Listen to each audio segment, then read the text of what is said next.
In 2024, DreamWorks Animation gave the world a hectic look at what it takes to raise a gosling in the wilds.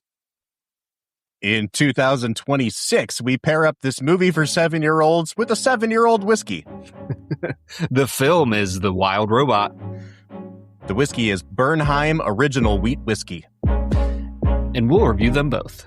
This is the Film and Whiskey Podcast.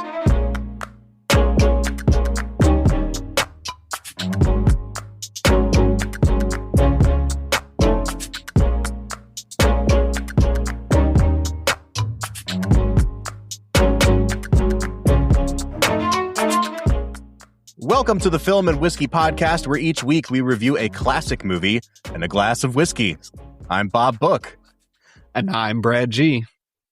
Yeah, you know what? You deserved that. You deserved that voice crack. You always sit over there and you mouth the little words because you think you're so cute. See, I will get the last laugh this week, Brad. The thing you don't know, Bob, is that for years we never recorded with video. We always recorded on Discord together. I've been mimicking you since season 2. It's a pretty consistent. But now I can see you doing it. But now you can see me do it, which kind of makes me happier. And I don't like it.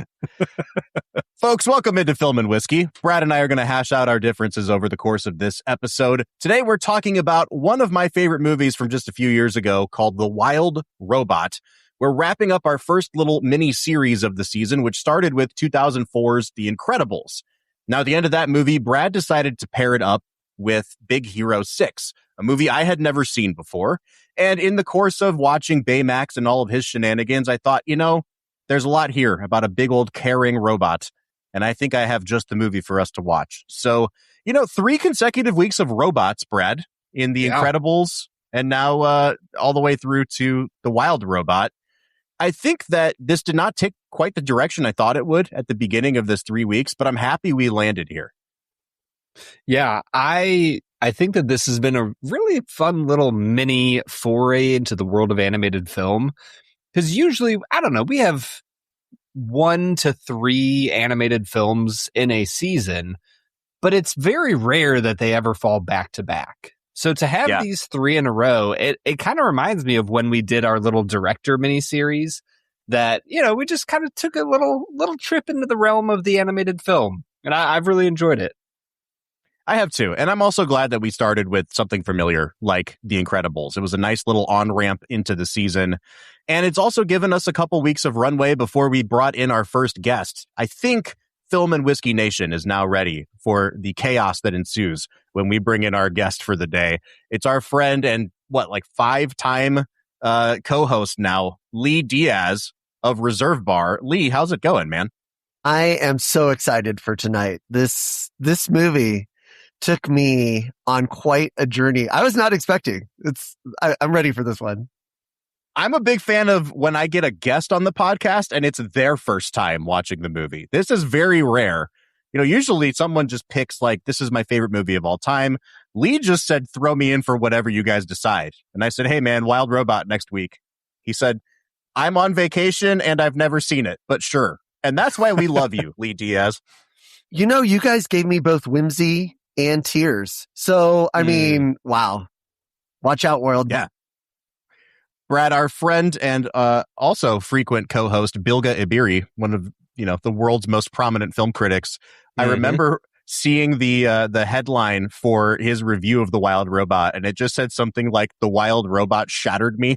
And that was the name of the article, and that's when I knew I needed to go see this movie in the theater because I love a good. Go ahead. I feel like you missed a chance there for The Wild Robot completed me. I feel like that would have been a weird implications to that headline, Brad. We're not going to go there, but we are going to talk about how The Wild Robot is completing this miniseries for us this week. Now, Brad, I talked you into watching this movie about a year ago, not knowing that we'd ever have the opportunity to talk about it on the podcast. So this is not technically a first-time viewing for you, but I would assume that it's only a second-time viewing. Correct? Yeah, this is my second time through, and when I told my wife that I needed to watch it. She goes, "What's the Wild Robot?" And I was like, it's the one where there's like the little Gosling and the Wild Robot. And she goes, "I'm not watching that again with you. It's so sad." How did we come to a place where I'm the guy that's watching the movie for the first time? That's a good question. I'm not. I have to rethink my life. I don't know what's happening right now. Yeah, if you haven't seen a movie and I have. Yeah. Brad, should we do Lee Explains today instead of Brad Explains? Oh my gosh. I'm 100% here for that. Brad's gonna give us the movie plot with only 60 seconds ticking on the clock. So let's go ahead and hear your take with this little segment that we call Brad Explains. Because last week Folks, we had if this Bob is your Explains. first time, I was going to say, if this is your first time watching or listening to Film and Whiskey, usually what we do is we have a segment here called Brad Explains, where Brad breaks down the plot of the movie that he has just seen for the first time, and we give him 60 seconds to do so, completely unprompted and unscripted. Brad, I think maybe the way to go. A little history lesson in case you haven't been around since season 2.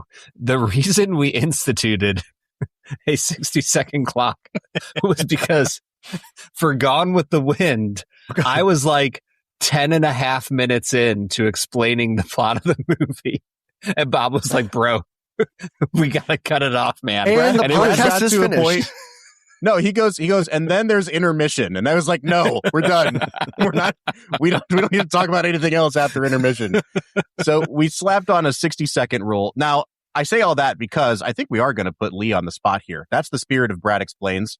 And then, Brad, maybe we'll give you an additional 30 seconds if you want to add anything on at the end here. But Lee Diaz, welcome to Brad Explains. Welcome to being the guest host. I'm going to give you 60 seconds on the clock to break down the plot of this movie with full spoilers. So, folks, this is a pretty recent movie. If you've not gotten around to seeing The Wild Robot, it's not quite a 90-minute movie, but it is like an hour 40. So hit pause here, go spend a really nice hour and a half watching this movie, and then come back through your tears to watch Lee Diaz do Lee Explains. All right, Lee, 1 minute on the clock and go. The Wild Robot is a journey for Rosm 7134, also known as Roz. When she crash lands on what I thought was a different planet, ended up being our own planet, and comes alive thanks to the animals of that location. In this process of learning about her environment, she learns the languages of the animals. Unfortunately, falls on a little gosling's nest and murders the gosling's parents, only to become the mother figure for that gosling because it has I forgot what that's called, mirrored something with Gaz. Thank you. There we go. With Roz. And in this process, 5 seconds. Oh, shoot. And in this process of figuring out how to mother and love this bird, finds out she has life. Boom. Dang it. Is that really 60 seconds? Yeah, man. Dude. It goes quick, doesn't it? And then there's intermission. Hold on. And then picking up after intermission, we got to the murder part. Brad, 30 seconds. And go. Roz takes the gosling she names Brightbill and learns how to be a mother as she teaches him how to swim, eat, and fly so that he can leave with the rest of the geese on their annual migration. And then there's even a third act, but I don't feel like doing 30 seconds of my own here. We're not going to go round robin with this. That's enough to get us started here on The Wild Robot. Now, Brad, since I gave your segment away, go ahead. Would it be round gosling? Should we just do it? Hey. That was Every really time bad. we say I'm Gosling, sorry. I'm going to put up a picture of Ryan Gosling on the screen. He'll just like float in from the bottom. Brad, since I took your segment away from you, I will turn it over to you here first. Now, when we first watched this movie, you said, this is like an 8.5 for me. And I'm kind of in that same zone, not to give away my final score after this watch through. But part of the reason that I picked this movie after doing Big Hero 6 is that we arrived at a similar place on Big Hero 6, even though that was your choice, which is this is really good. And this is a cut above most animated movies. You can see the care that's put into it. The animation quality is excellent. The story resonates. It just barely misses that sort of transcendent mode. That's what we said about Big Hero 6. And I'm kind of in a similar place with this one. And that's part of why I wanted to equate the two. But I want to turn it over to you. Usually we would give first impressions here. On second watch, Brad. Yeah. What are your overall impressions of The Wild Robot? I think The Wild Robot is one of the most beautifully animated films ever made. Like, it has some of the most stunning, like, not quite watercolor, but like so many of the shots throughout this movie look like an actual real life painting. And it is just simply stupendous. It was curious to me. I feel like between Into the Spider-Verse and The Wild Robot, it feels like animation studios are really trying to like expand what animation can look like and kind of move away from the Pixar like realistic but still computer graphicsy, and they're trying to expand what an animated film can look like. And I've been really enjoying that between those two films. Thank you for ruining my make it a double. Oh, no. No, because I think that, to your point, the vistas are incredible. And I think they bring a level of depth and care that already tells you this is going to be a really good movie. Because I think that sometimes the quality of the things that are not front and center are lacking. And so then that says, hey, this, not that it isn't a movie of quality, but that it's not quite, it's a cartoon or it's a, whatever. For this movie, the vistas and like give depth not only to the world, but to the characters that are sitting within those vistas. And so I think that really kind of opens up what can happen, what can be. Yeah, I mean, while we're talking about the animation style, this I group this mentally in, like you said, Brad, there's been this recent crop of movies, and I think, the first one that I really noticed was Into the Spider-Verse, where they did that kind of like weird frame rate thing a couple times, and so it looked herky-jerky. And it was also the animation style was a little more kind of like splotchy, blocky. It had sort of like watercolor paint effects to it. And of course, then you get the different animation styles of the characters even within that movie, where like Spider-Noir is animated differently than the rest of them. They did the same thing with the Puss in Boots: The Last Wish a couple years ago. It had a very similar animation style as well. And then this one, and I think this one kind of takes it up even another notch. And when I first saw the movie, I knew it was adapted from a book. I had never read the children's book, but I figured that it must be a picture book because of the way that they animated this. And when you look at it, you're right that it kind of reminds you of watercolors. But then sometimes you'll have like, there's a shot very early on, right after Roz crash lands, and there's like a group of like sea otters or something that are angry at her in the water, and they kind of cut to the otter's perspective. So the otters are really close, but their backs are turned to you. And the detail on their backs, it almost looks like a Van Gogh. Like there's these kind of like big like pats of paint all across, their backs. And it adds this level of detail that feels so tactile, and not in the same way, like you said, as Pixar, where you feel like you can reach out and actually touch their fur. It's definitely a level of like remove. It's art, it's animation. But it's something that we really hadn't seen before. And I think it, like, just visually, before anything else, I'm with you, Brad. This movie really is a knockout. Well, it's different styles of layered artwork, right? So I think that you're getting a lot of realism, but you're also still getting some really nice kind of, like deep kind of colored, animation. And then I think, immediately, the animals actually look amazing in this film, which I think that oftentimes we don't see amazing, like wonderfully developed and generated animals. And so we're so used to, like, I mean, if you grew up in the 80s and 90s, right? Like you're used to animals being so cartoony, even if there's a different type of animation taking place in the background and the foreground. Now you're like, this is trying to be as real life as possible, on top of all the other styles that are going to come about, in the different fight scenes and things like that. And they do such a good job of matching and yet differentiating Roz from the art style of the rest of the movie, really. Like near the end of the film, you get some other robots, and so they kind of have a similar art style. But for the majority of the movie, you watch Roz go from this very pristine, almost like a Wall-E type of world-looking robot to slowly becoming more and more deteriorated.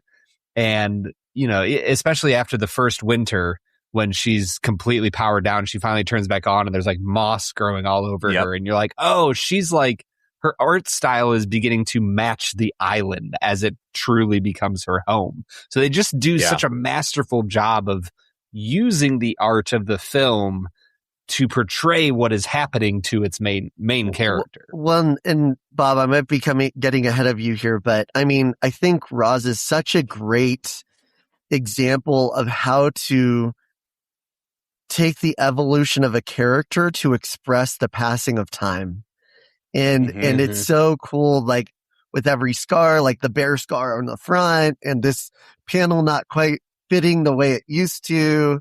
And then the kind of the heart in the middle, like you see as she opens the front, like the breastplate a few times throughout the movie, like you see it degrading constantly over time. Like, and then all the way down to the beaver giving her the wooden leg to fill in the gap. Like, I think that also shows a beautiful, just like seasonality in, you know, the years that have passed, in the journey. Yeah, for sure. Brad, if I know you well, though, I heard you get the positives out on the front end here. Are we done with overall impressions on the movie, or is there a but coming here? I mean, there's always a but. There's very few perfect 10 out of 10 movies. I would say my only quibble with this movie, it feel like the messaging feels preachy to me. And preachy might not be the right word. Heavy-handed. Like, at the end of the film, you have the fox just reading a story, making up a story to the kids and telling them, like, and kindness infected our island. And that's what the missing ingredient was. And you're like, we get it, dude. Dude, your cold heart. He said that, and I was like, hell yeah, it did. She did it, man. She infected this island with kindness. A robot with no heart had the biggest heart. Oh, man. See, look at that. Pretty much every line that Bill Nighy's character, Longneck, has in this movie is like that. Yeah. He'll just turn around, they'll be flying, and he'll turn around and be like, sometimes the thing with no heart has the biggest heart of all. And then they'll just cut to the next scene, and you're like, what? Okay, I don't know that we needed that, but I guess Bill Nighy needed to get paid for his time in the studio. So his time was so expensive, they wrote extra lines so that he could... he looked at him, he's like, they just had him come in and read fortune cookies into the microphone. Brad, I'm with you in, I think I'm going to take a slightly different approach. I don't think this is a perfect movie, and I'll let you talk on this. I can tell that you're going to go the route that you hinted at last week when you mentioned in your opening that this is a hectic movie. Because I remember you saying last week that it feels really rushed, especially in that first half hour. I pick up on that a little bit. It's not even necessarily that the film moves at a fast pace, because it kind of needs to do that to cram all this information in. But even its emotional notes, which do land for me, it almost feels like it's rushing to get to those emotional notes. And so I can see why for some people, like, it might not quite pay off, or it might feel preachy, because it doesn't really milk the moments that are leading up to those big emotional climaxes. And so for me, like, those moments hit, and part of it's the incredible score that I want to talk about at some point. The music in this movie took me out, man. Yeah. But I do think that there are pacing issues with the movie. I think that there's one particular voice performance that I want to point to later that just does not work for me very well. And I think structurally, there's some interesting things happening as well, because you have a big emotional payoff right in the middle of the movie.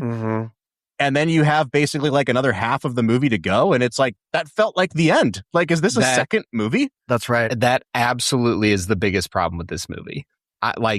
All you have to do to fix this movie is have Roz hanging out after the winter. She wakes up, goes to run around, hears the geese honking, and looks up and goes, "Bright Bill?"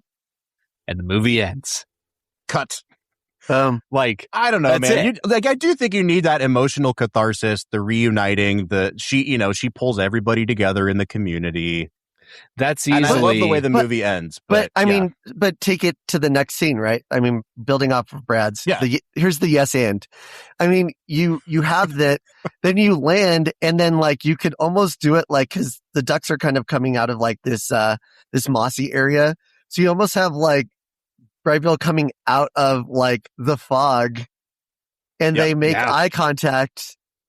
And then you guys are just doing the end of Monsters Inc., where Sully opens the door and here's Boot, and here's Kitty, and then it just cuts to black. Yeah, that's exactly. Right. Yeah. But then Bright Bill comes out of the fog and he's like smoking a cigarette.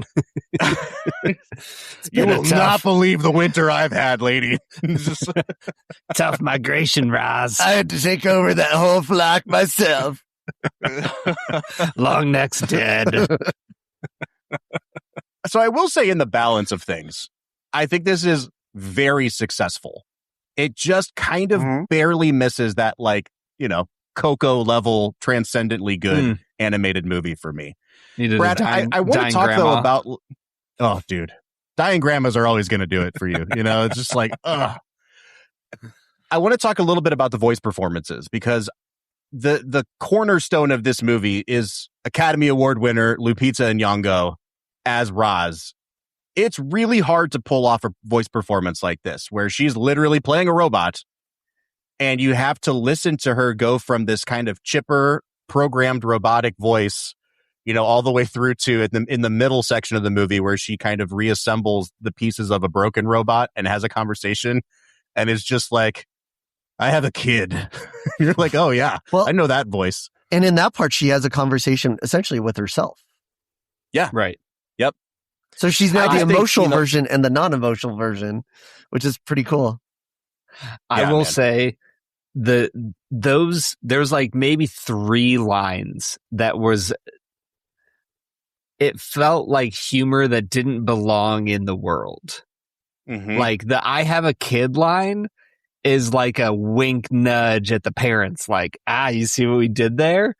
And that completely takes me out of the movie. I hated those lines in this movie. Just absolutely despise them. Well, it makes me want to vomit. Well, I thought some of them were kind of funny, but I mean, some of them were not even like, I think about the possum lines to Roz. Like, I thought some of those were kind of funny, right? Like, sure. Yeah. Like, once again, it's a joke that makes sense within the world of the movie. Like the possum mom who has had litter after litter is like, "Oh yeah, that's kind of what it's like having kids."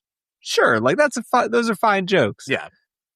It's when you can tell that like a millennial, like 3rd tier writer, like was editing and like added this joke in, and it got by the head writer. You're like, yeah, no, this is bad. Well, especially because like, I think a comparison we can draw here is to the Toy Story movies, which we've always said, and obviously we're not the first people to notice this.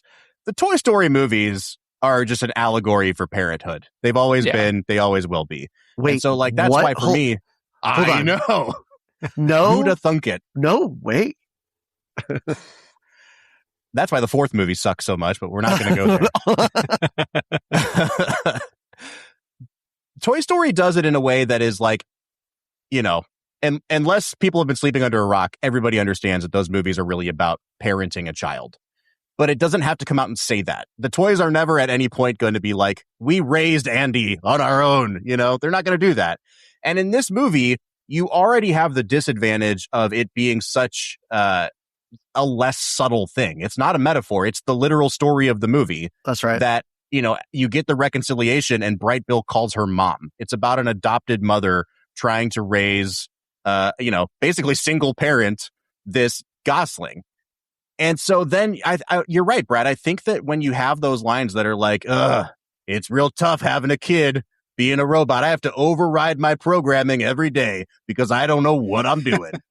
And then the possum's like, I hear you, sister. Like those couple things are like, we already got that from the context of the scene. You don't have to keep underlining parenting is hard for me. Yep.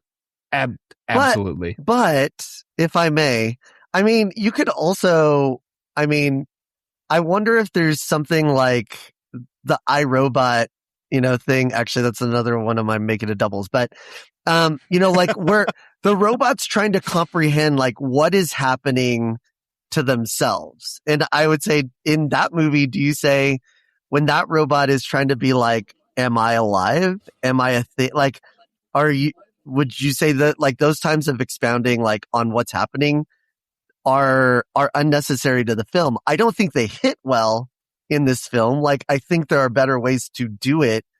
I don't think they actually hit. I think they hit better in that film, but like, it's kind of that same thing of like, if you're a robot in an existential crisis that you shouldn't even be having, what are those things that you might kind of, just verbalize? I'm with you, man. I don't know how we got to this point. It doesn't hit, like, though. We're talking about it doesn't hit, but I don't think that necessarily takes away from Lupita Nyong'o's performance. Oh my God. And I think that's what I want to circle back to. It's really hard to do this role, and she freaking kills it, man. Brad, as the resident guy who craps on Wild Robot here, what did you think of Lupita and Nyong'o's here? I think she's incredible. I think she is the best voice performance here. And, I think Kit Connor does a great job. Bill Nighy. I think Stephanie Sue at the end, like, I don't think her character is necessary. Again, but we got rid of that whole half of the movie. So, like, you don't have to worry so we about don't it. need to talk about it. Yeah, we don't even have to talk about it. Right, exactly. I think that a lot of the secondary actors that they bring on just, you got freaking Ving Rhames just dropping like 3 octaves. And he just came in and did an Arby's commercial and left. It was great, man.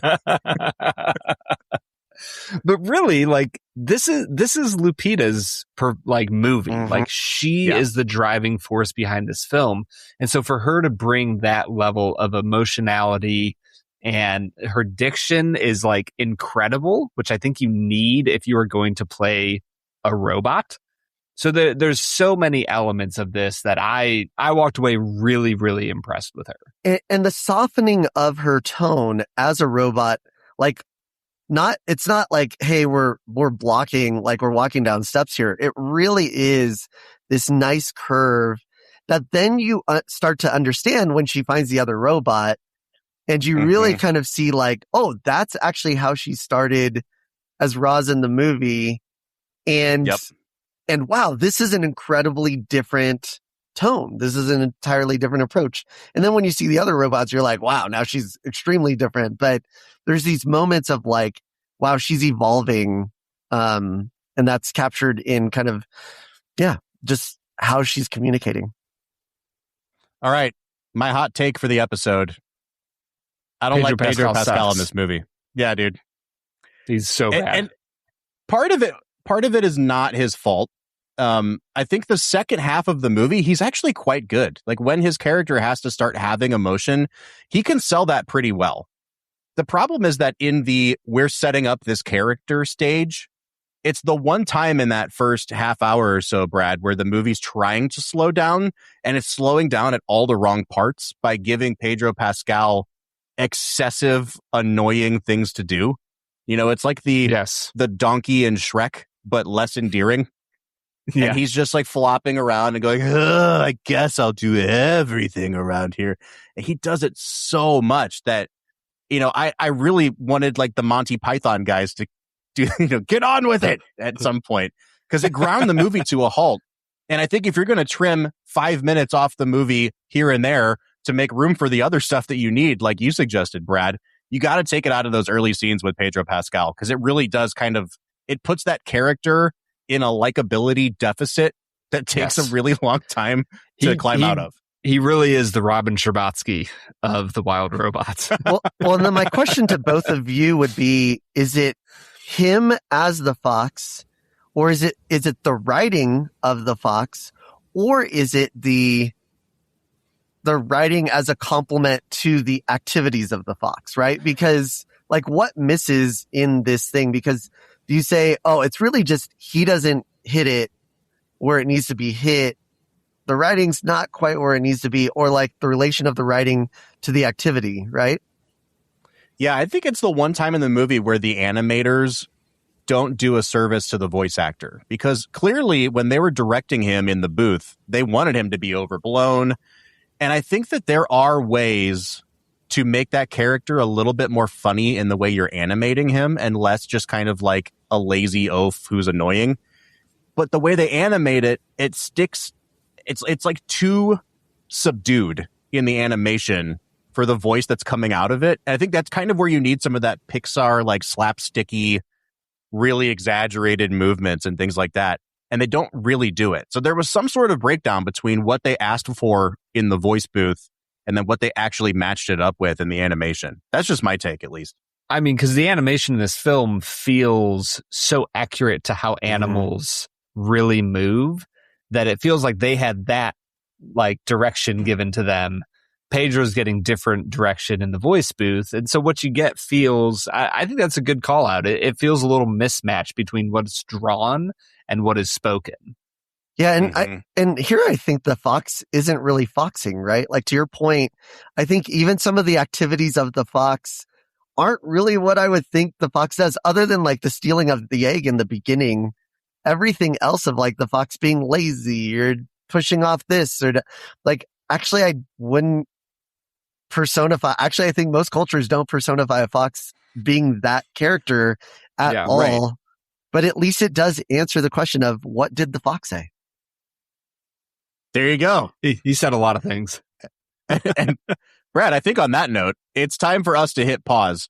I think we've gotten most of our gripes out about the movie at this point, which is funny because, like, you know, folks, if you're listening to this episode, good movie that I recommend and chose for us to watch.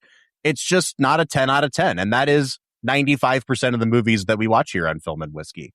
This is a freaking great movie. I'm excited to get into the back half of the episode where we could talk a little bit more about the deeper meaning of the movie, how it affected us personally. Lee, you said you got some tears out of it. So I want to hear more about that. But in order to do that, let's press pause. Let's drink some whiskey. What do you guys say?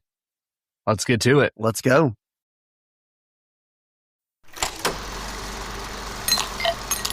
All right, so today we are checking out Bernheim Original 7-Year Wheat Whiskey.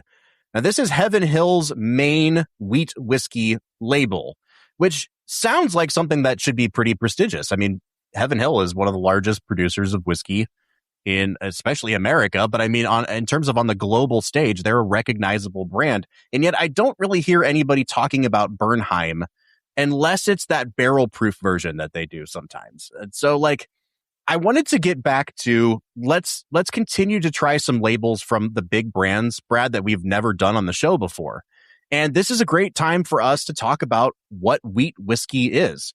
Now, I'm reading directly off the website from our friends over at Breaking Bourbon, and they do a good job capturing the history of Bernheim, which is named after the Bernheim distillery. It was owned by the people that became Diageo. It was then sold to Heaven Hill. Heaven Hill moved their operations there after the big fire at their Bardstown distillery. So this line was launched in 2005, and it is their signature kind of flagship wheat whiskey. Now, according to Breaking Bourbon, they say wheat whiskey is similar to the definition of bourbon, except that it swaps bourbon's 51% corn minimum for a 51% wheat requirement. This is something I didn't know, Brad. Unlike bourbon, wheat whiskey does not need to be a product of the United States. So like bourbon, it has to be labeled as straight. If it wants to be labeled as straight, it has to be at least 2 years old. So it has all those additional requirements to it. We have not done many wheat whiskeys on this podcast. Tons of wheated bourbon, Brad, but not a lot of wheat whiskeys. Even some corn whiskey. Yeah.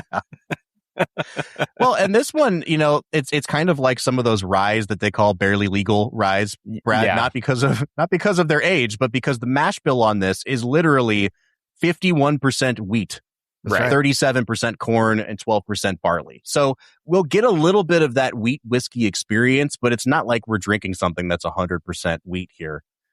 Lee, I've been rambling. You're the expert here when it comes to whiskey. Do you have a favorite in the world of wheat whiskey, and how often are you actually exposed to it in comparison to other types of whiskey? Yeah, so I think because of my work buying whiskey and then as a judge in San Francisco, New York World Spirits, we've definitely seen a lot of wheat whiskey, which is really fun. I think that we might say that like Bernheim is kind of the runt of the litter when it comes to. Oh, come on, guys. I need a little bit more than that. Help me out. Help me out. Oh, I get it now. I get it because of Bright Bill. I didn't think about that until now. Oh my gosh. Yeah, I got it. Wow. It clicked. Wow. That was bad. All right. Did not work. So I think that like, when we're thinking about like wheat whiskeys, I think that people sometimes don't even like wheated bourbons, and it's because of sometimes the wheat just does some unusual things to the overall like composition of the whiskey itself. I think once you get over 51% wheat, your grain really has to be like fantastic. And I think that the distillation process also has to be really thoughtful because you need to not be overly grainy. Like you need to give people something that has some really good depth, and a really good profile. So it's always like, what are those, supporting grains, in the wheat whiskey that will also really kind of help expand, right? So if you're jumping into the rye and your malted barley, do you play with those percentages? That's probably why you stuck to 51% wheat only. You play with those other percentages to give you some additional depth. You know, Brad, as I look at like the proof point on this too, in comparison to the mash bill, so it's 90 proof. I mean, it is just, once again, it's like barely legal here. The thing that I don't quite understand is like, are they trying to develop this to be a mixer or to be used in cocktails because they could up the wheat profile in that mash bill, in that recipe, and they choose not to, which tells me that they want it to play better with other ingredients, right? The knock on wheat as a grain is that it kind of softens whiskey sometimes in terms of like, it doesn't quite have the prickliness. It doesn't jump out at you the way that rye might have those kind of minty or even dill forward notes. And so it could get swallowed up in a cocktail. And I imagine they're trying to kind of balance that out by some of this malted barley and some of the corn, but then it's 90 proof. So I'm already confused about where we're trying to go with this whiskey. And Brad, you've already tried the whiskey, so I want to turn it over to you as we get into our nosing notes on this. Yeah, I was going to say, I think at the end of the day, what Heaven Hill wants people to do is spend money on it. And that's it. And then they don't care what you do from there. Preferably drink it, but who knows what people want to do with their wheated whiskeys nowadays. Sure. I would say this is, when we're getting into the actual product itself, this is a really nice, pleasant experience. On the nose, I get cherry cola. I get really nice honey notes. And then it kind of like the sugariness reminds me of like a frosted Wheaties, like a nice, soft, enjoyable, simple syrup, sugary experience. I think it is extraordinarily pleasant. I will give it a 7 out of 10 on the nose. I don't mean to be the bearer of bad news here. I think this is a really nice, pleasant nose, but I don't know that I would have ever pinpointed this as a wheated bourbon, let alone a wheat whiskey. It smells like, if you had just told me this was like a standard recipe bourbon that had rye in it, I'd be like, sure. It smells like a pretty good $30 bourbon. It's got all of your classic, there's a lot of caramel, there's a lot of like pure vanilla extract up front for me, and then it develops into some baking spices, most notably cinnamon. It's a pretty simple, not complex nose. I will say it doesn't smell young, it doesn't smell youthful, it doesn't smell grainy, thanks to that 7-year age statement. It's really nice. But if you sat this next to like an Elijah Craig or something, I don't really know that I would think that this was too far out of that wheelhouse. So I'm going to give it a 7.5 on the nose because it's really pleasant. But I was hoping for something that was a little more unique in terms of the nosing profile here, Lee. Yeah, and I think that actually I do get a little bit more grain forward notes on the nose than I would expect like in a bourbon, almost like a breadiness, which I think is really fun, right? So like I do think that is actually really enjoyable. I also get just a little hit of like floral, which I don't tend to get in a lot of like bourbons or, other whiskeys. So I think like those softer notes are kind of coming through that I wouldn't normally get in any other type, honestly, of like straight whiskey type, over here.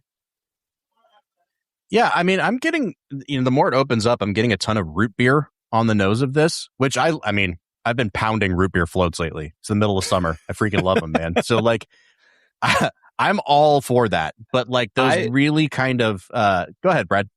I tried to make root beer floats at home for my girls once. Not a hit. They did not like it. That's the kind of product you only get one shot with too. Yeah. It's like the black licorice of sodas. Like if you catch it at the right time, you might like it. Yeah. And then if you don't, you're never going to try it again. I think it's the fact that my kids have never had like fizzy drinks. Oh, and so I think it was more about the fact that it was bubbly that they were like, and you started like them that. on root beer? Hot take. Yeah, I don't like root beer. This is a poor decision. Yeah, that's a bad decision. Guys, it was like A&W root beer. No, you have to start with a Coke float. You have to lock them in, and then you say like, Coke, colas are disgusting. Coke, Brad, Pepsi, RC. Let us get into the taste, the palate here on this whiskey. I really get a cola note in this. Yeah, it's a 2 out of 10. RC, Pepsi, there's just a ton of it here, man. Brad, what do you think of the palate? The palate is very pleasant. I think the cherry syrup comes through. For me, the Lee, I liked when you talked about breadiness.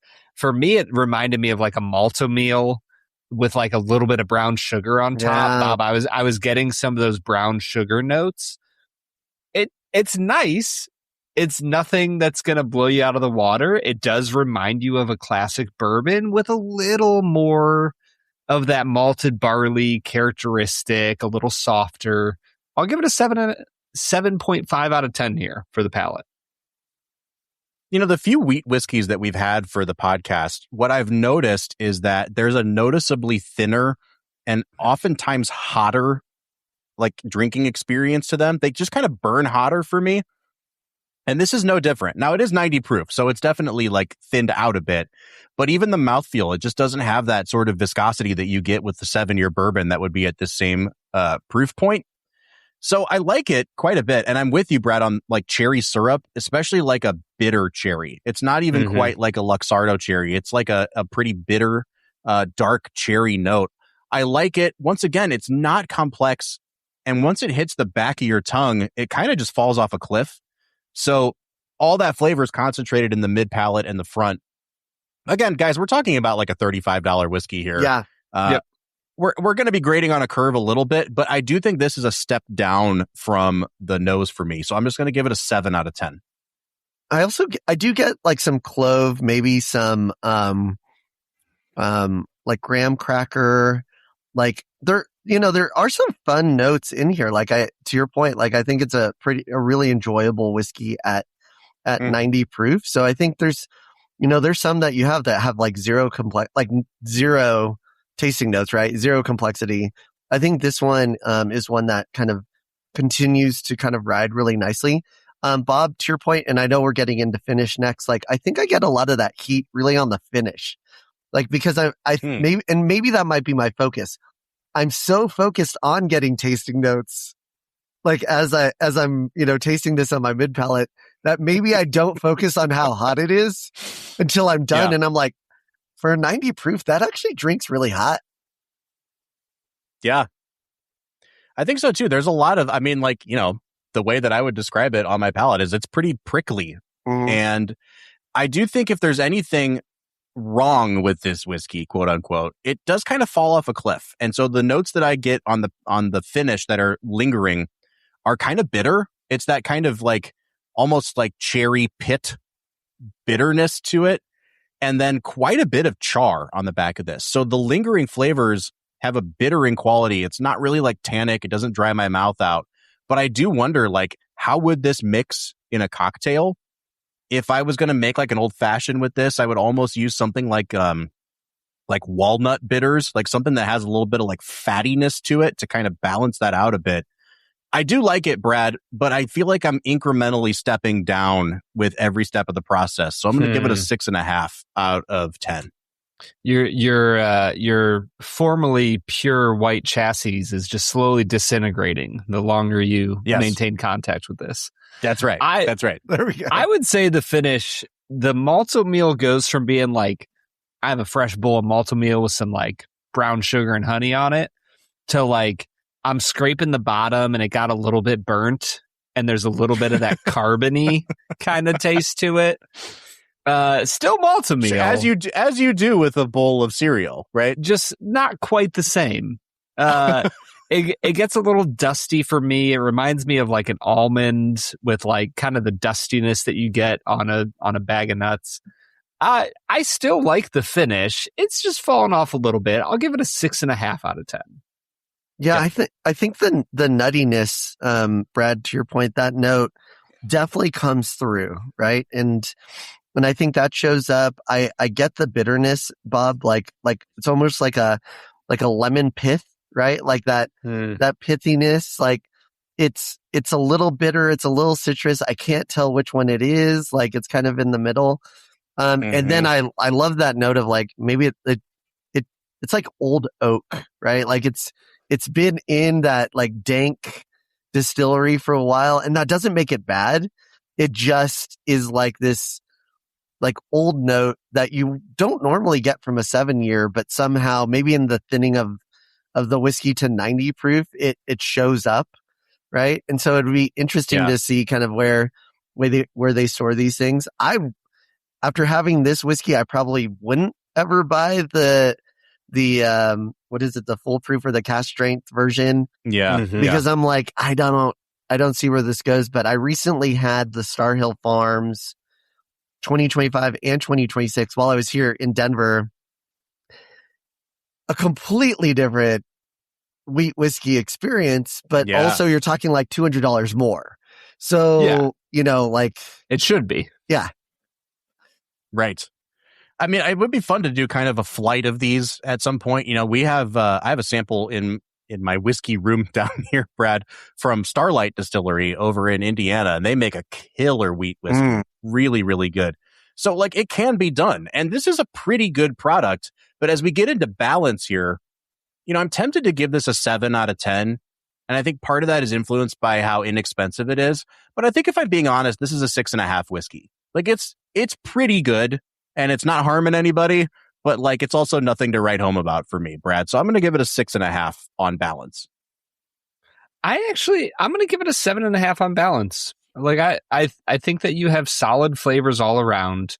There's nothing missing in the experience. It's just not super complex. So yeah, I'll give it a 7.5 on balance. And I guess Lee, where are you at on balance? Yeah, I think it's actually a very well-balanced whiskey. Like, I think it's like what you see is what you get from the nose all the way through. You're not going to get blown away, but also as a wheat whiskey, if I was buying this, like exploring wheat whiskeys, I'd be like, oh, that's actually kind of an interesting pour, right? Like I'd even share it with my friends and be like, hey guys, have you ever had a wheat whiskey? Come check this out, right? And I'm not saying it's the finest ever made, but like at like sub $35, yeah, it makes sense to pick this up. And honestly, that brings us right into value. Yep. I'm seeing this across the board around like $30 to $33, $35. So let's just call it a $32 bottle of whiskey. Is that fair? Yeah, let's do it. I think at $32, this is a 7.5 out of 10. Yep. It is a really solid pour at a very affordable price that pretty much anybody can grab off the shelf. It's pretty much widely available across the country. You're not having to pay secondary prices to find it. Like, This is a really pleasant, easy sipper, gets you into the world of weeded whiskeys at an affordable price point. I think it's a 7.5 for the value. Yeah, I do think that. So because the market for wheat whiskey is so much smaller and there's just less demand, Heaven Hill didn't initially implement this with an age statement. And then they could because they just had a lot of wheat whiskey that was hitting 7 years old. So it's pretty rare to get any sort of 7-year aged whiskey anymore for $35 or less. So like, I really appreciate that. You know, you're not going to find a bourbon for that price with a 7-year age statement. However, you do kind of have to balance it with the fact that, like, if this was a bourbon, it would be on like a benchmark level for me. This would be like a $20, $25 bottle of bourbon based on taste alone for me.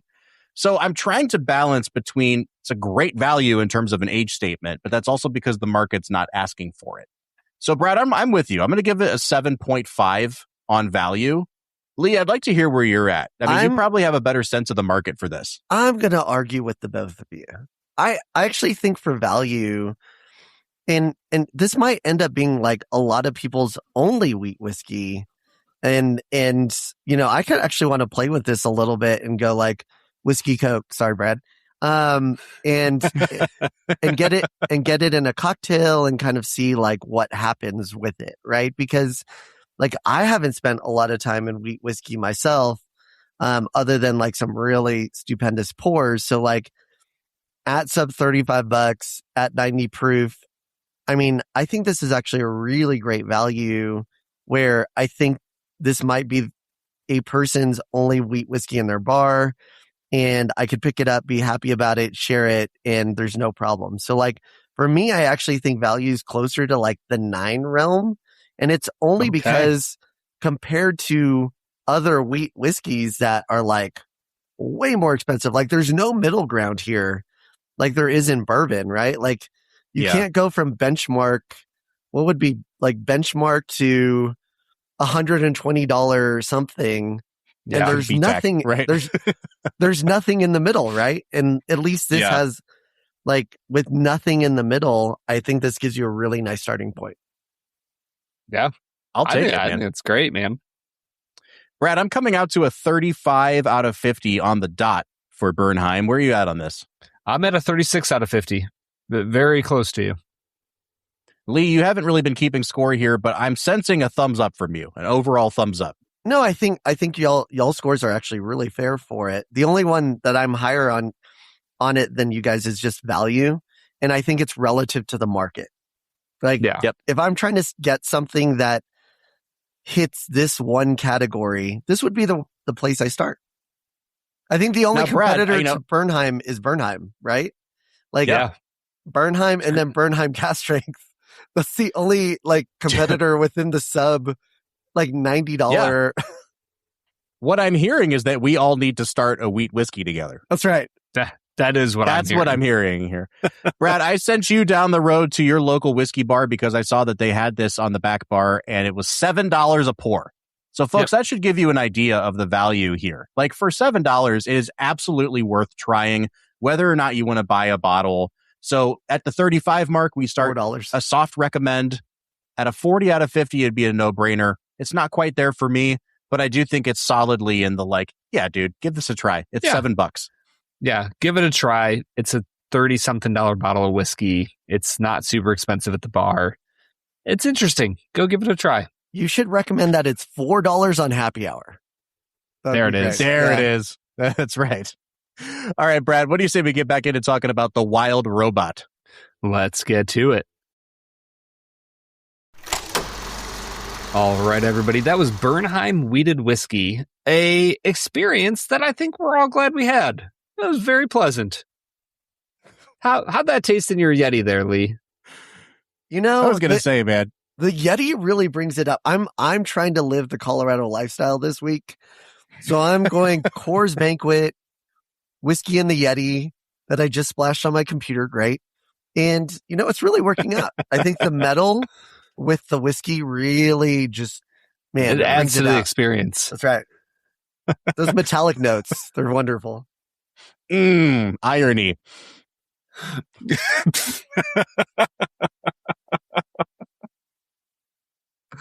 Well, you Oh, know what man. is not ironic, Bob? The fact what's that, Brett?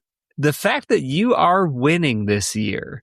You are 2-0 in 2 facts and a falsehood. Brad is gonna try to stump you, Bob. 2 are right and 1 is wrong. 2 facts and a falsehood. 2 facts and a falsehood is the part of the show where Brad presents me with 3 items as fact about the making of this movie, one of which is a complete lie.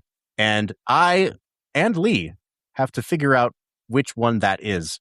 Now, as Brad said, I am 2-0 right now. So, Lee, you better not screw this up for me. I give you this charge every time you're on the podcast. I think we've done pretty well by each other when you've been here before. I think we're 2-1 right now. Ooh. The problem is, like, you usually pick the movie, so you know things about the movie. And that did not happen this time. So we'll see how we do here. Brad, beyond the movie itself, like I said, I've never read the book. I don't really know anything about this director.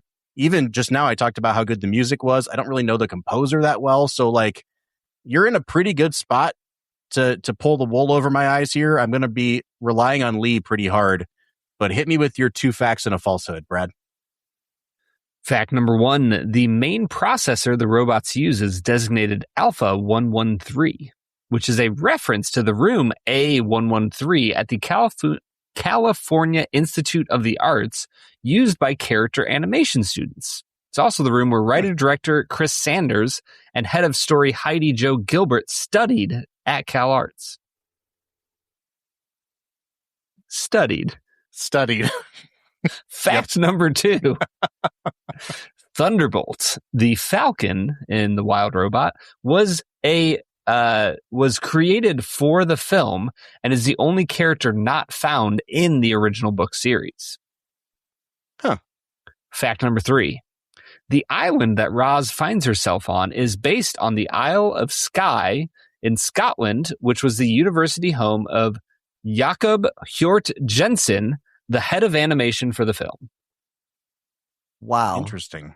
I mean, based on that name, I couldn't imagine he's from Isle of Skye, but... Right. It's a very Scandinavian name for a Scottish guy. That's right. Yeah, it was his university home. Jakob Hjort Jensen. Yeah. Smitty Werman Jaegerman Jensen. Yeah, dude. Are there even universities on the Isle of Skye? Come on. It's a pretty big island. I have no idea. Don't send me your hate mail, everyone. Lee's like, I just buy whiskey from there. I don't know anything about it. Home of Talisker, one of the most delicious of Scottish whiskeys. That should be the sequel. Is she just like strolls up to the distillery? Just like, the fox is just passed out drunk. The grain she's working on in the dome is for that whiskey. There it is. Yes. Brad, even before Lee said anything, I'm immediately circling 3 because like that island just seems too heavily like vegetated forested to be a Scottish island. Yeah. I don't know anything about the book, like I said, so number 2 could be true or false. Who knows? Number 1, sure, like animators will sneak references in all the time. I guess what I'm saying is the only one that really kind of threw up my suspicions was number 3. And the other 2 are innocuous enough that if they're the falsehood, good for you, Brad. You did it, you know? Very innocuous. Hold on. When Bob locks in, can I make my choice? Well, do you disagree? Well, we're supposed to do this together, man. What do you think?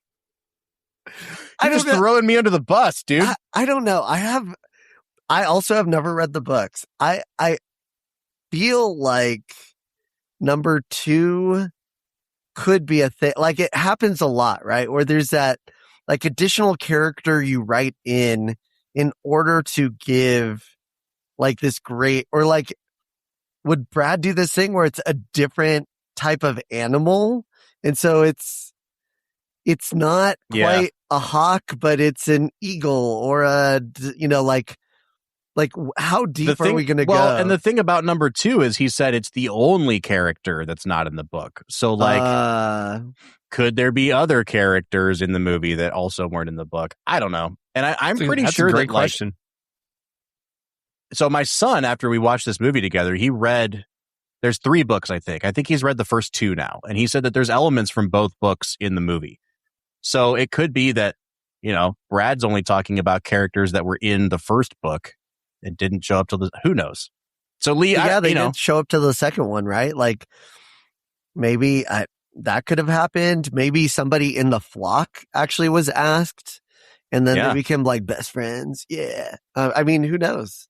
This is the first time in film and whiskey history that I'm going to do this. Because I already extended an olive branch to you and I let you do Brad Explains. I still think it's 3. No, I'll lock don't in change. 3. And if you want to lock in 2, you can lock in 2. But it's the first time where I'm not going to defer to the guest. I'm just going to say, if I'm going to be wrong, I'll be wrong on my own. Lee says 2. I say 3. Brad, what is the correct answer here? Don't be 1. Don't be 1. That would be incredible. That means you get 6 losses. Luckily for you, Bob, you selected the proper falsehood. Woo. That's right, Lee. We just had to reestablish the hierarchy here on the podcast. You've been taking too many of our segments. I had to put you in your place, man. That's right.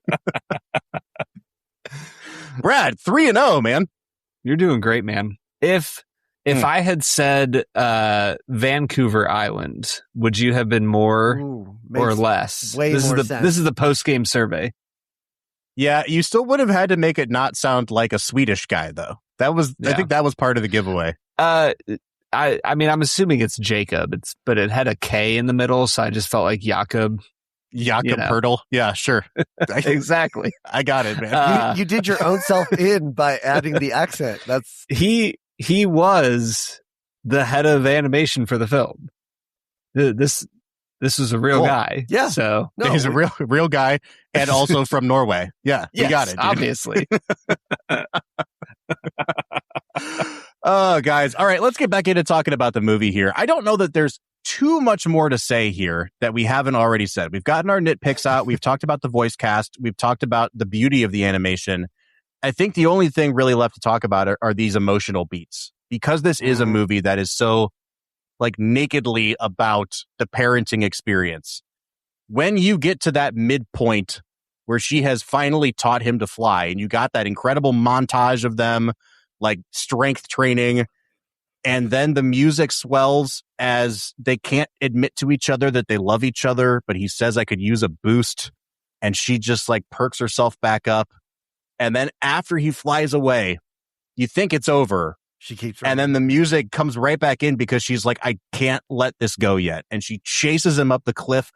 Dude, I mean, like the first time I saw it, thank God I was by myself, because like sobbing, not just crying, like ugly crying, Brad. It really got me, man. That's where I cried, guys. Like seriously, that moment was just so full of energy from the first half of the movie. And it could have been good if she stopped when he took off, but it just became such a great moment when she kept going, right? And she's holding herself back. That's the other part. Yeah, man. She's holding herself back on the last tree, on the last rock, on the like it's just, it's great. That sequence also has one of my favorite shots in the whole movie. And it's when the geese are all still on the ground running, but because it's at sunrise, it's this like really long shot looking down on them. And the whole ground is like this bluish hue. And then you can just see the sunrise peeking in at the top of the frame. It's just such gorgeous animation, man. Everything about that sequence is pitch perfect to me. Yeah, the part where the writer's like, just in case you don't understand that this matters, she's going to chase after him. and then if you still don't understand the importance of the moment, we're going to have Bill Nighy fly them back down right in front of her. You had to, dude. You had to do it. No, yes, No, I'm saying you shouldn't have done that. That actually that ruined my moment. Like, honestly, no, really? Yeah, because like what should have happened is like he could have made another like one-liner nod to like don't forget to look back or something like that, where you don't have to make it this full moment that then is contrary to nature, because that would never happen. Like that right there. There are so many Oh my parts of gosh, this you movie. guys. there is a leader. He is the leader of the entire flock, and he's like, "Fuck them. They're fine. we gotta fly back."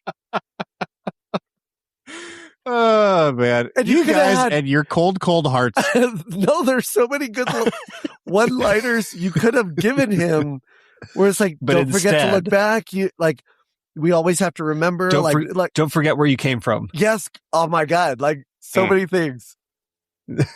See, here's the thing, Bob.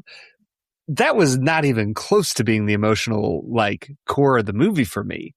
For me, the part that I almost cry at is when Roz finds new meaning in not just raising her own child, but in building a Saving community. everybody. Yeah. She literally becomes like the grandma of the community, and her child has been launched into the world, and now she's saving everyone. That's right. And taking care of them, and she's convinced this curmudgeonly fox to help her do it, and she brings the community together, and it's beautiful. And like, there's no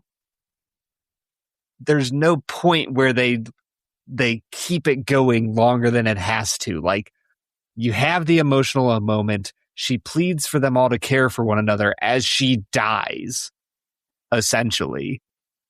And that's it.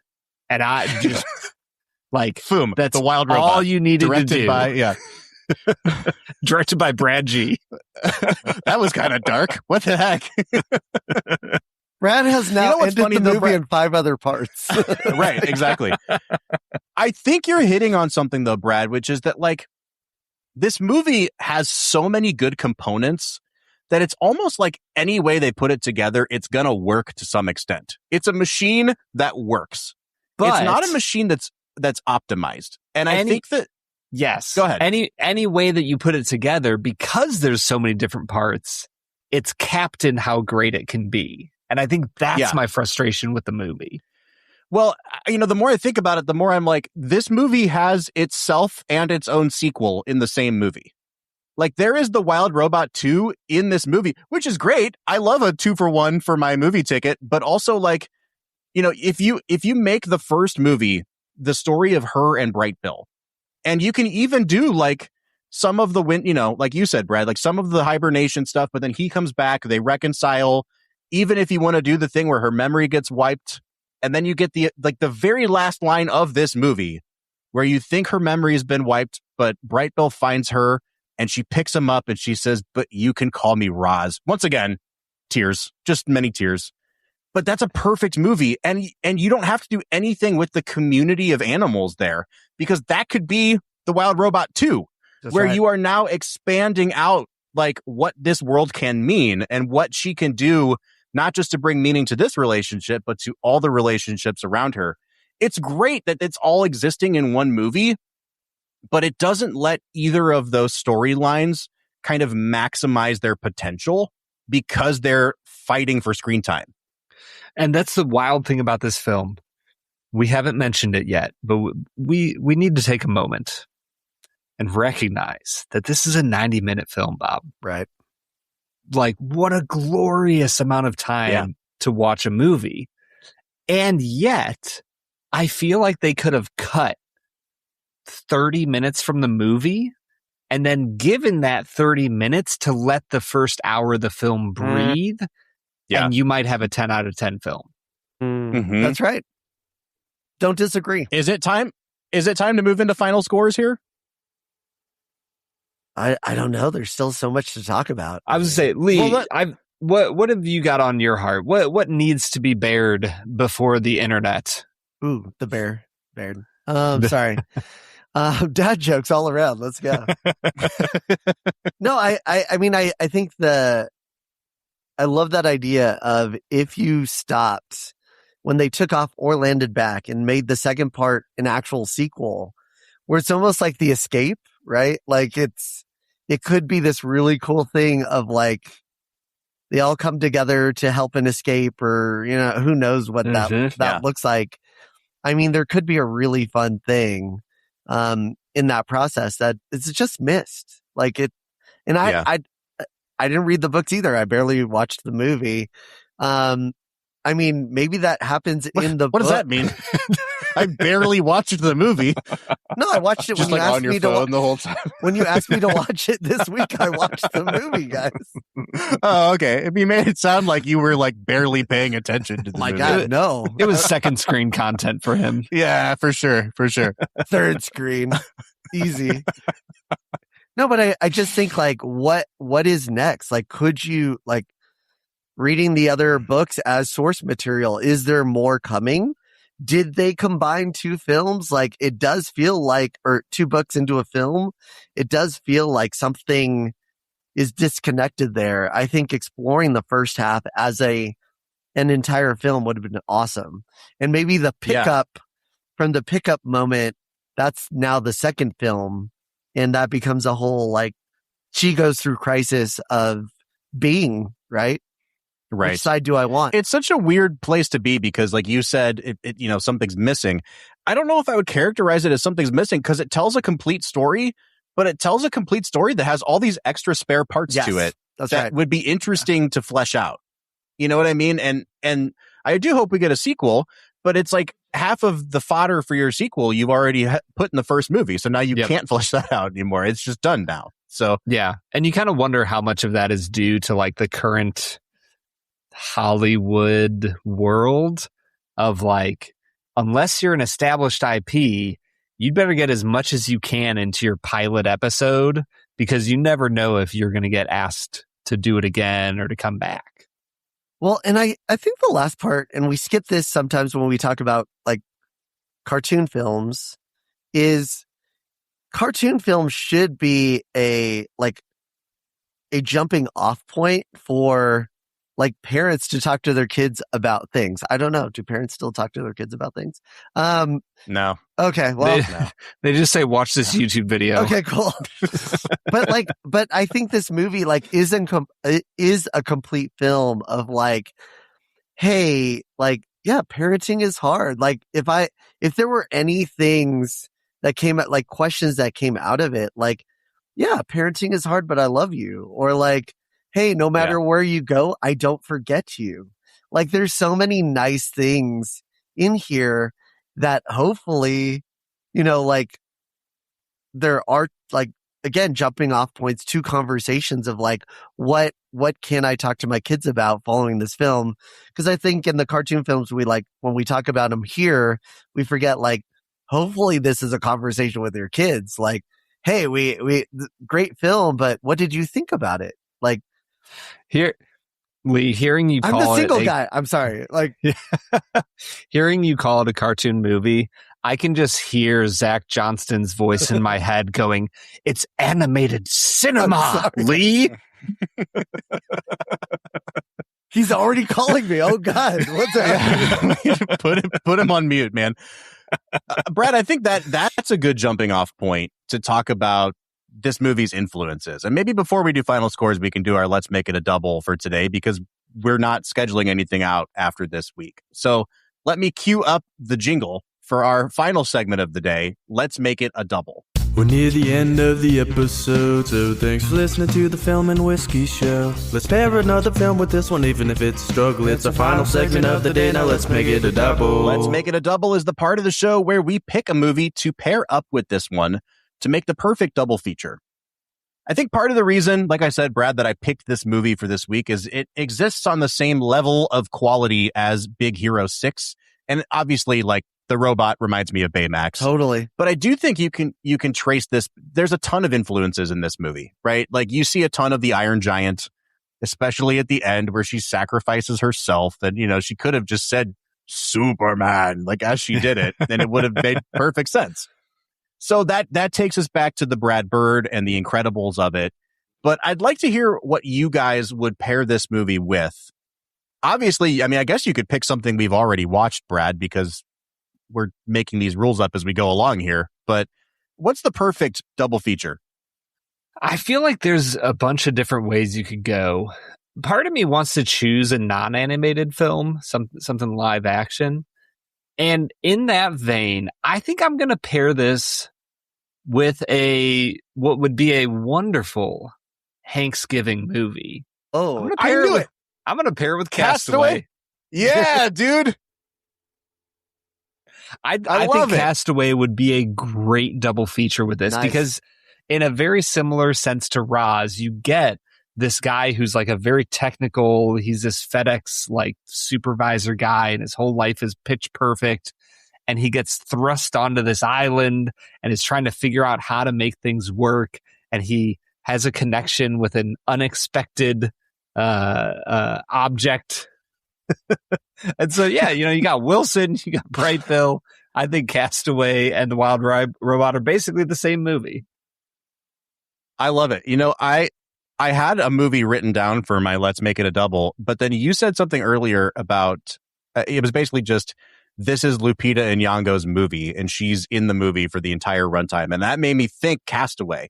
So if you weren't going to pick it, I was going to. I'm really glad that you did, man. Yeah, I think my other thought was Wreck-It Ralph. I think that there's something about like the sacrifice thing at the end again, the too. sacrifice, but also like who am I if I'm not my programming? that's right. Right? Like Wow. I think Wreck-It Ralph would be my animated Let's Make It a Double. Dude, you're on fire today. Lee, it's Wow. over to you, man. What would you pick? Well, I mean that I'm just writing this down right now.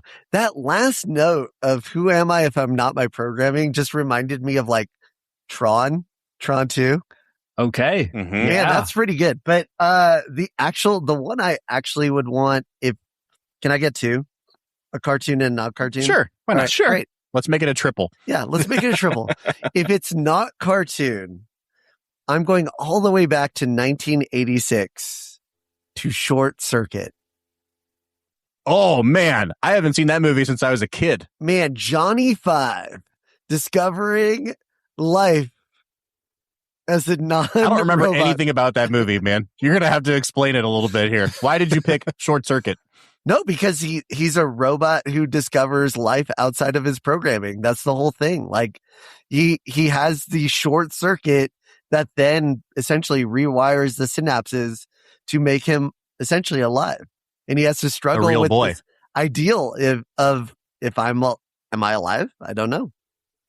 Man, Yeah. existential crisis. I love it. It is of robots, which Roz has. So that's perfect. Okay. I'm just Brad, looking I'm at going to pair this up. I'm just looking Oh, at wait, no. mov- Lee has another one. I do. I was just say I'm just looking at stills from Short Circuit. This is the 80s, Next baby. week's movie, Brad. Next week's movie. Okay, I was really actually inspired by Roz going to sleep mode, and it was learning mode. Like, so that first season, she wasn't like asleep. She was in learning mode. And I love that idea of like translating the animals until the point where everything makes sense. And so for that, in the animated side, I went The Secret Life of Pets. Okay. Nice. And I love this idea of like when you actually knew what was happening, in the lives of pets, that, there you go. I love it. I love that. I thought you were going to say The Secret Life of Walter Mitty. And I was like, I don't know how that connects, but it's a great movie. Hold So, on. He why not? discovers himself. Oh my God. Yeah. Has to travel to foreign lands to make that happen. Yeah. Dude, Yeah, it's perfect. The Secret Life of Walter Mitty is one of those movies that I think I gave it like an 8 out of 10 the first time when we watched it for the show. I've watched it like 3 times since, and every time I bump it up like a half a Oh point. my gosh. I'm Yeah. like, this is like maybe a perfect movie. It's pretty close, man. If you it's guys not my cover pick, that. though. So- Oh, you already covered that? Dang it. Dang. Yeah. Yeah, we did that one already. Yeah. Sorry, man, you missed out. I'm going to pick another pretty recent movie here, and it's a movie that kind of came and went, and it made a ton of money at the box office, but had no staying power. And it is Jon Favreau's, I think, 2016 remake of The Jungle Book, the live-action version of The Jungle Book, which, Brad, I didn't really grow up watching the animated Jungle Book as a kid. And like, I know the bare necessities and all those songs. Yeah. And I think it's the only one of these modern Disney remakes, the live action remakes, that is an improvement upon the animated version. It's really good. And the final sequence of that movie involves a huge forest fire and, Mhm. Mowgli having a showdown with the evil tiger and all these other things that are coming to oppose it. And it reminded me so much of the end of this movie with the animals in the forest. Again, there's a ton of like Bambi in there as well with the way the forest burns down at the end. So there's a lot of directions you can go. But I don't know that we'll ever get around to talking about the new Jungle Book outside of this. So that's my pick for Let's Make It a Double, Brad. That's awesome. If I have any say in the running of this show, Bob, we will not be doing live action Disney movies. You don't want to watch the Emma Watson Beauty and the Beast? I actually didn't mind that when it came out, but I remember watching it and being like, if this is the best that they can do, it's not getting any better from here, folks. Here's my plug for the Jungle Book. It's like Life of Pi level CGI animals. Okay. And it takes the story really seriously. Sure. In a way, in a way that's not insulting to children. It's still entertaining. But like when Favreau does a movie well, he knows how to make a damn good movie. For sure. Yeah, you know, totally. If you're ever bored and don't want to watch The Bicycle Thieves again, Brad, I would throw on 2016's Jungle Book. Sounds good. In that theme, Guys, I'd like to also suggest Chef, where Jon Favreau has to essentially assimilate on a new planet of food trucks. Well, you know what it is that you know what sometimes tastes really good is duck and goose. And so maybe we should just shift people over to Chef here. Guys, it's time to give final scores on this movie. I'll go first here. I've been at an 8.5 to a 9 on this movie every time I've seen it. This is probably my fourth time watching this movie. And I think I'm kind of dropping incrementally as I go. I think objectively speaking, this is like an 8 out of 10 movie. But the emotional parts of this movie still hit me with such a wallop in a way that the emotional parts of Big Hero 6 last week, Brad, couldn't quite get me there. Yeah. And I think that bumps it up just slightly. You know, if we could give like quarter point increments, I probably would. But I think I'm going to land at an 8.5 on this movie, Brad. Are 20 points not good enough for you, Bob? No, I need decimals, man. Yes. I'm going to give this an 8 out of 10. I think this is like a 10 out of 10 animation, but there's just enough issues with the story and the pacing that I want it to be more than what it is. Yeah. It's an 8 out of 10 for me, but the sound and the animation is what you're really here for in this movie. All right, Lee, how about you, man? Yeah, I couldn't agree more. I think 8 out of 10 is very fair. I think the design, I mean, again, getting back to those vistas and just sweeping landscapes, everything that it does is beautiful. I do think the second half of the film falls short of the first half of the film. And I think that actually starts with the pickup for me. Like when Roz actually gets picked up and you have like Stephanie Shu's character coming in being like, "Oh, you've been bad. Come on the ship." And you're like, and it's like weirdly sexual. It is. It's like, and I want everything that's in your brain. And you're like, yeah, she does. She's like, what's inside of you? Yeah. Because I want that. All right. Okay. And she's got all these tentacles floating around. But actually, so it's weird, but also I think it would have been better for me if she had been like, because we want to learn what you know, right? Like, think about like everything that this robot knows now. Mm-hmm. Like, well, I think the hottest take you can have is if you listen to what the character says right at the end where they're on the ship. Yeah. And she's like, we can't let you get away. We can't have robots overriding their own code and going rogue. That's right. And I was like, yeah. That makes sense. Because like, listen, we live in a world with AI now. And I don't want it doing that. I would really like to put guardrails on that bad boy. But that was so lost in this weird character exposition, like interaction that like it doesn't make sense. Like to the point of like launch every robot possible to destroy everything about this. Like you catch that in a 10-second clip after all of this stuff. And you're just like, no, that doesn't really make sense. Can I also ask, this is why the third section falls apart for me. Like, what world are we living in? Are we living in the WALL-E world where it's That's right. HAL 9000 and they're controlling everything and it's evil? Because that's what Stephanie Shu's character seems to portray. And, you know, there's these robots that are just destroying the island. And yet we have like this ecological paradise where the Golden Gate Bridge is underwater and there's just this beautiful paradise of humans and there's whales swimming everywhere. So it's like we've solved all of humanity's problems. I don't think that's true. I think that it's like a combination. Yeah, I think it's that there's been a global warming type disaster, which is why the Golden Gate Bridge is underwater now. And then you see a real quick shot of the geese flying past a city where the city is halfway submerged. But then this corporation and wherever the humans are now living has been manufacturing these robots to try to like, I think it is like a WALL-E situation to try to like reverse stuff. But again, that gets totally lost. You get this one random shot of Golden Gate Bridge underwater. Honestly, and I'm guys, like, what? I thought that the Golden Gate Bridge underwater was like we've become so technologically advancent that like we don't even have need underwater cars. submersibles. Oh, okay. That like we have gills now. We just swim under it. No, I went because all the humans are like at least in WALL-E, the humans are all obese. Well, right? Like to indicate like the humans in this movie are just like happy and like, wow, and we're skinny and we're picking fruit off the trees. This is your survival of the fittest situation. Like I really do think that they've made it through a full ecological disaster and have now created a society which is primarily under domes.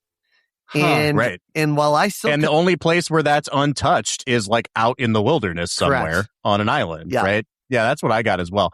I think what we're saying is there's some issues with the movie, but overall, great movie, good movie, guys. Yeah. Good movie, great film.